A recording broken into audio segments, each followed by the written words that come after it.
Let's talk about trans women in biological female spaces. Now, all jokes aside, because it's not a funny topic, or it really shouldn't be. Hello, my name's Scott Nugent. I'm a 53-year-old transgender man, fully medically transitioned, having lived for 43 years as a woman who looked like a woman, and now presenting as male. I believe this gives me a unique perspective. So let's dive in. Let's put humor aside and look at the facts. Studies show us that 81% of transgender people, including trans women, trans men, non binary, and gender fluid individuals, are affected by serious personality disorders such as narcissism and sociopathy. Speaking as a transgender myself, I'll admit it's uncomfortable to accept that I'm included in those statistics as well. Yet this is the reality, no matter how hard it is to face. I've never been diagnosed with such a disorder myself, but the numbers are what they are. Uncomfortable, but factual. Now, studies indicate that 86% of transgender women experience some form of autogynephilia, with 36% exhibiting the condition at its most severe. But what exactly is autogynephilia?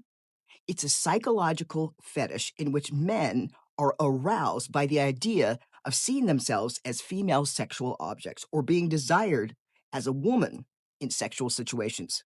This fixation can become a powerful fetish, which sometimes manifests itself as aggressive online behavior, such as the viral "It's man" outbursts, and in some cases can escalate to physical violence when their preferred pronouns associated with their fetish are not used.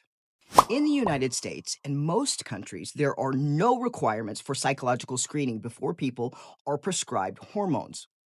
Sometimes hormones are given out at the very first appointment.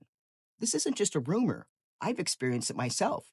In the decades since my own transition process began, it has become more rushed with the justification that it will prevent suicide.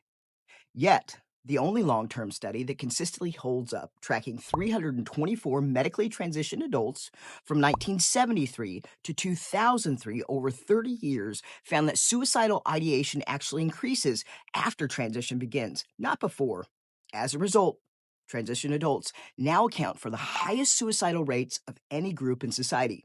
Given the high rates of major mental disorders and sexual fetishes among trans women, this should give us pause. Yet, instead of facing these realities, these concerns are often dismissed as mere human rights issues.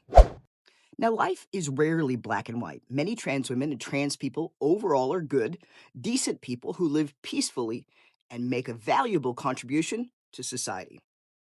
Still, history shows us that abuse of women by men, both sexually, physically, and sexually, has been common enough to prompt governments to create protective spaces for biological women and children.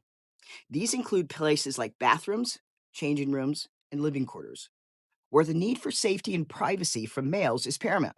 Most men who medically transition and complete the process retain their testicles, meaning their bodies continue to produce testosterone.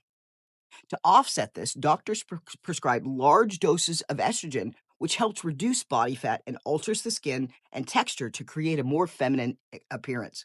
But hormones don't just change the body, they also affect mental clarity and the thought process. Unfortunately, the psychological effects of estrogen in males and testosterone in females largely unstudied, leaving us with mere questions and no answers.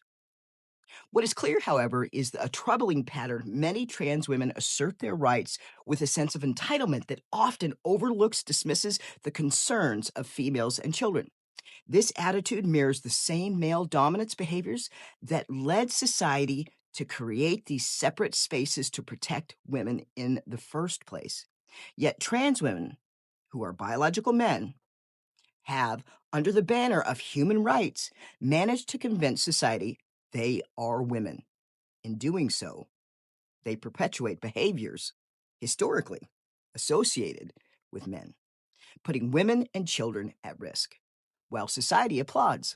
So, after considering everything I've shared with you, do you believe transgender women should have access to spaces designed for women and children? These are the facts. Interpret them as you see fit, and let your conscience guide you.